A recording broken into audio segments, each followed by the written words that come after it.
Assalamualaikum warahmatullahi wabarakatuh. Kembali lagi di Chonglis Education, di mana pada pembahasan kali ini saya akan membahas tentang soal-soal SKB Pendidikan Jasmani yang saya dapat dari kisi-kisi dan materi-materi PPG. Dalam kesempatan kali ini saya akan membahas tentang soal-soal SKB pada filosofi pendidikan jasmani. Soal-soal ini tentunya ditunggu-tunggu oleh para pejuang CPNS yang lagi menunggu SKB yang belum ada kabar secara resmi kapan pelaksanaannya. Dan saya berharap nantinya soal-soal ini akan sepenuhnya masuk dalam soal-soal SKB pendidikan jasmani tahun 2020 ya teman-teman. Dan semoga yang kalian cita-citakan bisa tercapai, yakni menjadi PNS tahun 2020 teman-teman. Oke, langsung saja ke soal teman-teman. Yang nomor satu adalah menurut Butcher tahun 1960, pendidikan jasmani merupakan bagian integral dari pendidikan total yang mencoba mencapai tujuan dan mengembangkan kebugaran mental, sosial, dan emosional, B. skill dan mental, C. knowledge, skill, dan mental, D. skill, knowledge, dan sosial. Kira-kira apa jawabannya teman-teman? Ya, betul sekali, jawabannya adalah kebugaran mental, sosial, dan emosional. Pembahasannya adalah cukup jelas ya teman-teman. Perlu diingat-ingat, kebugaran mental, sosial, dan emosional. Selanjutnya di soal yang nomor 2 teman-teman, tujuan pendidikan jasmani secara umum adalah A. Untuk membantu peserta didik mengembangkan potensi gerak pada setiap individu guna mencapai pengalaman gerak yang seluas-luasnya. B. Untuk mengasah keterampilan olahraga yang dimiliki peserta didik. C. Untuk menumbuhkan rasa ingin bergerak bagi peserta didik. D. Untuk mengembangkan skill atau teknik keterampilan peserta didik serta pengalaman dalam bermain permainan olahraga. Kira-kira apa jawabannya teman-teman? Betul sekali teman-teman, jawabannya adalah A. Untuk membantu peserta didik mengembangkan potensi gerak pada setiap individu guna mencapai pengalaman gerak yang seluas-luasnya. Pembahasannya cukup jelas ya teman-teman. Beralih ke soal yang nomor 3. Sebelum mencapai keterampilan gerak yang diinginkan, tentunya melalui tahapan-tahapan kerja motorik sebagai berikut. A. Gerak tak sempurna, gerak dasar, gerak khusus, spesialisasi. B. Gerak tak sempurna, gerak sempurna, gerak dasar, spesialisasi. C. Gerak tak sempurna, gerak sempurna, gerak dasar, dan gerak khusus. D. Gerak tak sempurna, gerak khusus, dan gerak sempurna. Kira-kira apa jawabannya teman-teman? Ya, betul sekali teman-teman, jawabannya adalah A. Gerak tak sempurna, gerak dasar, gerak khusus, dan gerak spesialisasi. Pembahasannya adalah anak-anak pada usia 0 sampai 2 tahun disebut dengan masa kanak-kanak. Itu masuk dalam gerak tak sempurna teman-teman. Sedangkan 2 sampai 7 tahun masa anak-anak awal itu masuk pada gerak dasar atau pemahaman efisien. Sedangkan beranjak kepada masa anak-anak yakni 8 sampai 12 tahun adalah gerak khusus atau khas, dan selanjutnya masa remaja itu terjadi pada umur 12 sampai dewasa, yakni spesialisasi teman-teman. Diingat-ingat ya teman-teman, 0 sampai 2 tahun adalah gerak tak sempurna, 2 sampai 7 tahun adalah gerak dasar, 8 sampai 12 tahun adalah gerak khusus atau khas, 12 sampai dewasa atau remaja spesialisasi teman-teman. Oke, ke soal yang nomor 4. Seorang anak mulai bisa berguling, duduk, merangkak, berdiri, berjalan, dan memegang. Maka anak tersebut masuk dalam tahapan kerja motorik? A. Gerak dasar, B. Gerak khusus, C. Gerak sempurna, D. Gerak tak sempurna. Kira-kira apa nih teman-teman? Sesuai dengan pembahasan yang tadi, 0 sampai 2, 2 sampai 7, 8 sampai 12, 12 sampai dewasa. Kira-kira apa teman-teman? Ya, jawabannya betul sekali. Jawabannya adalah D. Gerak tak sempurna. Pembahasannya adalah gerak tak sempurna biasanya anak sudah mulai berguling, duduk, merangkak, berdiri, berjalan, dan memegang. Sedangkan masuk pada gerak dasar biasanya anak kesadaran gerak lokomotor, non lokomotor, dan manipulatif teman-teman. Sedangkan gerak khusus biasanya masuk pada penghalusan keterampilan, penyadaran gerak, menggunakan gerak dasar, permainan, dan olahraga. Sedangkan spesialisasi bersifat rekreasi dan kompetensi. Beranjak ke soal selanjutnya teman-teman, soal yang nomor 5.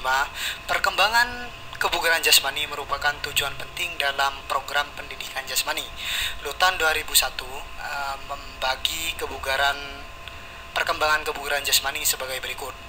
A. Kebugaran terkait dengan performa dan kebugaran terkait dengan psikologi. B. Kebugaran terkait dengan kesehatan, psikologi, dan sosiologi olahraga.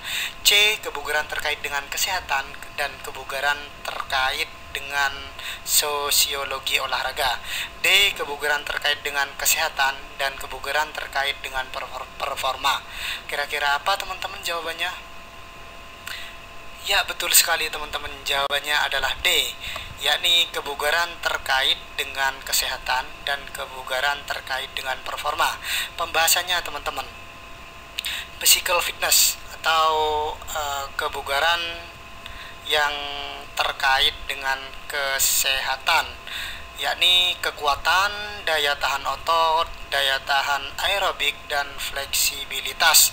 Sedangkan motor fitness atau kebugaran yang terkait dengan performa, yakni ada kecepatan, koordinasi, agility, power, dan keseimbangan. Soal yang selanjutnya, soal yang nomor 6. Cincin Olimpiade secara resmi disebut simbol Olimpiade, sedangkan warna Olimpiade adalah sebagai berikut.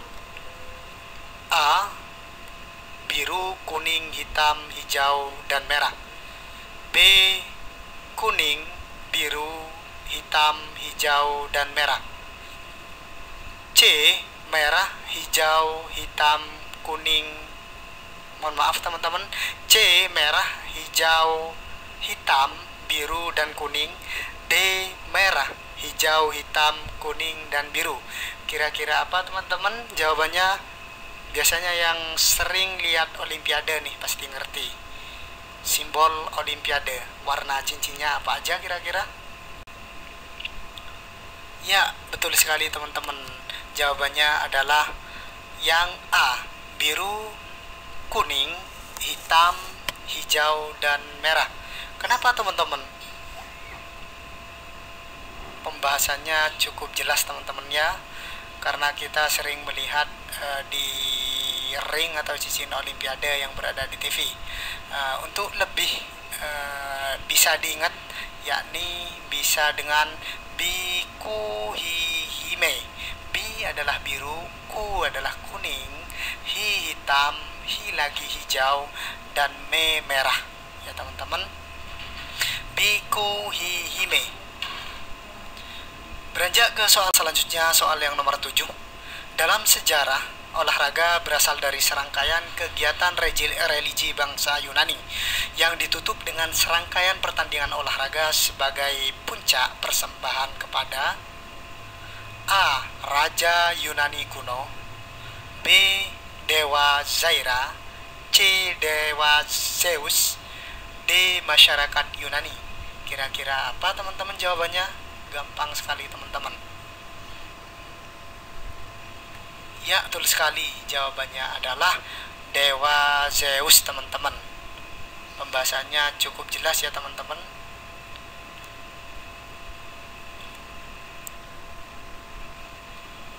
Kemudian soal yang ke-8, titik titik titik titik titik titik adalah bangsawan asal Prancis yang juga sebagai arkeolog.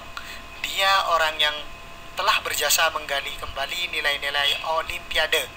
Pandangan dan idenya kini menjadi kegiatan-kegiatan yang mendunia dan diimpikan semua olahragawan. A. Baron Pierre de Coubertin. B. Coubertin de Silva. C. Baron de Silvianus. D. Pierre de Alice. Kira-kira apa teman-teman jawabannya? Ya, betul sekali teman-teman, jawabannya adalah Baron Pierre de Coubertin. Pembahasannya cukup jelas ya teman-teman. Pencipta Olimpiade baru teman-teman ya, Baron Pierre de Coubertin. Beranjak ke soal yang nomor 9. Pada tahun titik titik titik titik Coubertin menggagas kembali Olimpiade, namun dengan sebuah bingkai yang kokoh dalam bentuk piagam Olimpiade atau Olympic Charter. A. Pada tahun 1986. B. Tahun 1889. C. 1896 atau D. 1689. Kira-kira apa jawabannya teman-teman? Apa ya kira-kira jawabannya? Ya, betul sekali. Jawabannya adalah pada tahun 1896. Beranjak ke soal yang selanjutnya teman-teman, yang nomor 10. Ini adalah soal yang terakhir untuk soal filosofi pendidikan jasmani. Karena di konten selanjutnya saya akan membahas tentang ilmu faal olahraga dan ilmu gerak olahraga teman-teman. Yang nomor 10, agar pelaksanaan pertandingan olahraga tidak menyimpang dari tujuan sejatinya olahraga, maka para pelaku olahraga harus menjunjung nilai-nilai Olimpiade. A. Honest, intelligent, and fair play. B. Fair play, friendship and character. D. Respect, excellence, and friendship. D. Respect, fair play, and character. Kira-kira apa jawabannya teman-teman? Apakah honest, intelligent, and fair play, atau respect, excellence, and friendship?